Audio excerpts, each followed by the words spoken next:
नमस्कार, मैं रचना शर्मा। चढ़ती कला डैम टीवी देख रहे हैं सभी दर्शकों का स्वागत करती हूं। आप देख रहे हैं टॉप 10 न्यूज। अमृतसर से जुड़ी एक बड़ी खबर सामने आई है। श्रोमणी गुरुद्वारा प्रबंधक कमेटी कार्यालय में कर्मचारियों के बीच खूनी झड़प हो गई। इसमें एक कर्मचारी की हत्या करने की सूचना मिली। बताया जा रहा है कि इसी दौरान एक कर्मचारी ने दूसरे कर्मचारी पर तलवार से हमला कर दिया। जानकारी के मुताबिक एसजीपीसी के धर्म प्रचार के कर्मचारी सुखबीर सिंह ने अकाउंट ब्रांच के सेवादार दरबारा सिंह पर तलवार से हमला कर दिया, जिससे उनकी मौत हो गई। सूत्रों के मुताबिक खाने के दौरान दोनों के बीच किसी बात को लेकर बहस हो गई। झगड़ा इतना बढ़ गया कि सुखबीर सिंह ने दरबारा सिंह पर तलवार से हमला कर उसे घायल कर दिया। उसे तुरंत गुरु रामदास अस्पताल में भर्ती कराया गया, लेकिन उनकी मौत हो गई।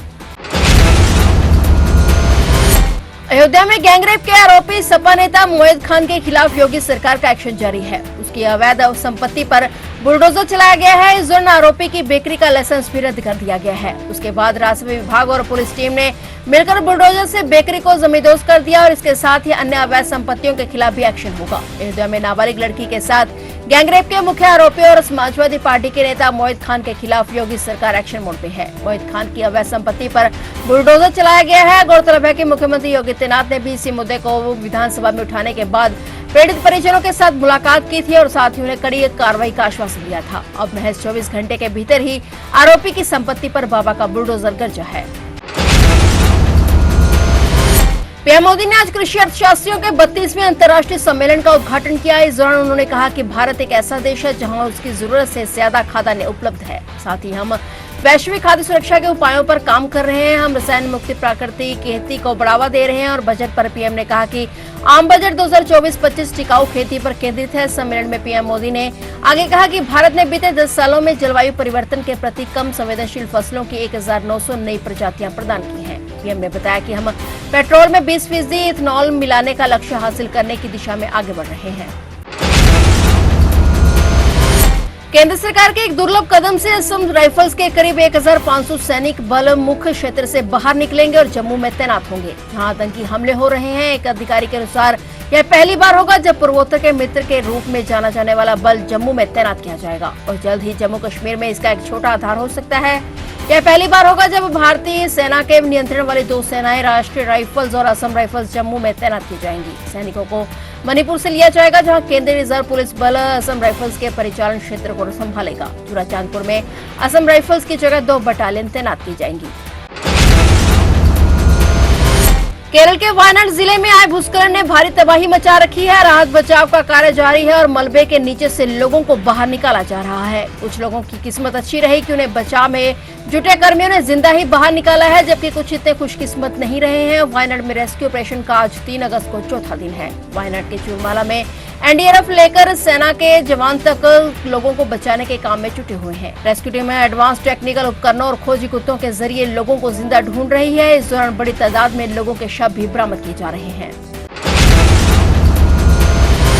पंजाब के मुख्यमंत्री भगवंत सिंह मान ओलंपिक मैच में हॉकी खिलाड़ियों का हौसला बढ़ाने के लिए पेरिस जाना चाहते थे, लेकिन केंद्र सरकार द्वारा उन्हें मंजूरी नहीं दी गई है। बता दें कि भारतीय हॉकी टीम ऑस्ट्रेलिया को हराकर क्वार्टर फाइनल में पहुंच गई है और सीएम मान क्वार्टर फाइनल देखने के लिए पेरिस जाना चाहते थे। सूत्रों के मुताबिक सीएम मान को मंजूरी न देने के पीछे सुरक्षा कारणों का हवाला दिया गया है। जानकारी के मुताबिक सीएम मान को 3 से 9 अगस्त तक पेरिस जाना था और वह विदेश मंत्रालय से मंजूरी का इंतजार कर रहे थे। इस बीच मुख्यमंत्री कार्यालय को जानकारी दी गई कि इस यात्रा के लिए अनुमति नहीं दी गई है। बता दें कि उच्च स्तर के राजनेताओं को विदेश यात्रा के लिए विदेश मंत्रालय से इजाजत लेना अनिवार्य होता है, लेकिन सुरक्षा कारणों का हवाला देते हुए विदेश मंत्रालय ने सीएम मान को पेरिस जाने की मंजूरी देने से इनकार कर दिया। पंजाब के एक अधिकारी के मुताबिक केंद्रीय गृह मंत्रालय द्वारा कहा गया कि इस वक्त ओलंपिक के चलते पेरिस में काफी भीड़ है। संभावित खतरों को देखते हुए मुख्यमंत्री के दौरे के लिए कड़ी सुरक्षा की जरूरत है, लेकिन इतने कम समय में Z+ सुरक्षा की व्यवस्था नहीं की जा सकती है। इसी वजह से सीएम मान को पेरिस जाने की इजाजत नहीं दी गई।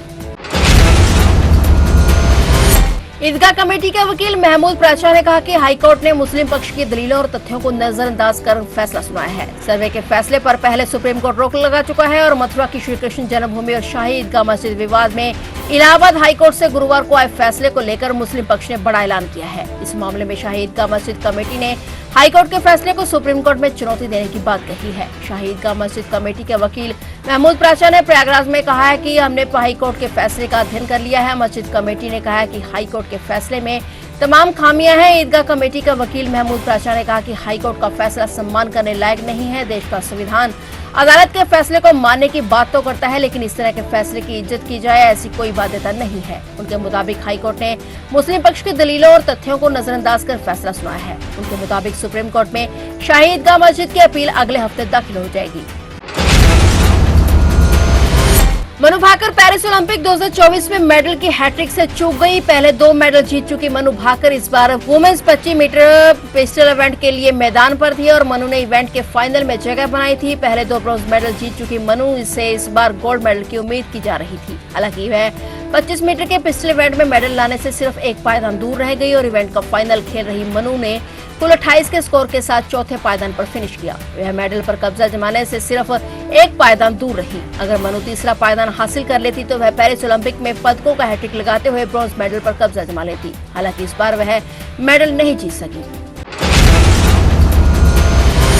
आगामी विधानसभा चुनावों से पहले आज 3 अगस्त को पुणे में एक रैली में शिवसेना उद्धव बालासाहेब ठाकरे गुट के नेता उद्धव ठाकरे ने गृह मंत्री अमित शाह पर तीखा हमला बोला। महाराष्ट्र के पूर्व मुख्यमंत्री ने कहा कि वो अहमद शाह अब्दाली के राजनीतिक वंशज हैं। महाराष्ट्र के पुणे में उन्होंने कहा कि आज से मैं अमित शाह को अब्दाली ही बोलूंगा। अगर आप मुझे नकली संतान बोलेंगे तो मैं भी तुम्हें अब्दाली बोलूंगा। महाराष्ट्र के उप मुख्यमंत्री देवेंद्र फडणवीस पर भी प्रहार करते हुए उद्धव ठाकरे ने कहा कि मैं किसी बग को चुनौती नहीं देता। आपके पास इसके लिए क्षमता नहीं है, या तो आप रहेंगे या मैं रहूंगा। कुछ लोगों को लगा कि मैं उन्हें चुनौती दे रहा हूं, मैं किसी बग को चुनौती नहीं देता। उन्होंने कहा कि मैं एक सुसंस्कृत महाराष्ट्र का प्रतिनिधित्व करता हूं, जबकि आप महाराष्ट्र और पार्टी को लूटने वालों का प्रतिनिधित्व करते हैं। बग को चुनौती नहीं दी जानी चाहिए, उन्हें अंगूठे से कुचल दिया जाना चाहिए।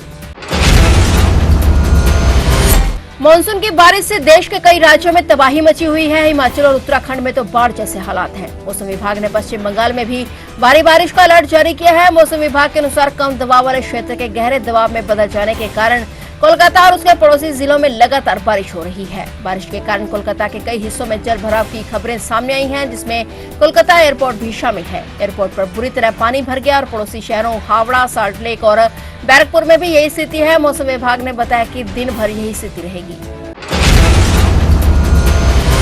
फिलहाल टॉप 10 न्यूज में इतना ही और नए समाचारों के साथ फिर से हाजिर होंगे। तब तक के लिए देखते रहिए चढ़ती कला टाइम टीवी।